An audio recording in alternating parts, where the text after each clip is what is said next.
Welcome to more day 56 mini blog को। तो आज था आमर मार्केट जीवार लास्ट डे कहीं काली सकाल उठी आम समस्त घर को चल जीवु। तो से आम समस्ते मिलमिशी मार्केट जावाई चली आसलु। तो सेठी आम फास्ट किसी आखु रस पीदेलु।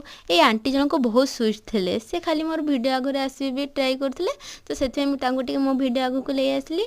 तो आम ये ट्रेंड्स को आसलु। तो ट्रेंड्स किसी कपड़ा देखली कि मत किसी भल लगला नहीं, से किसी किणी नहीं। तो से किसी ड्रेस देखुले से किसी भल लगला नहीं, तो आम से किसी किणुनी। तो आम से चली आसलु अन्य एक दुकान को। तो ये आम किसी शाढ़ी देखिलु, शाढ़ी गुड़ा बहुत बढ़िया होता। तो मोर किसी सांग से शाढ़ी किनले, तो मुझे केवल खाली शाढ़ी देखी देखी चली आसली, मुझे किसी किणिनी। तो ये ऊपर आम ड्रेस किनापी आसी। तो सब किसी किणाकिणी कर आम रूम को फेरुलु। एठी दीपावली डेकोरेशन हो सारी। तो राति dinner fried rice, plain rice और चिकेन होता। जदि आपको वीडियो भल लगे तो लाइक करने भूलें।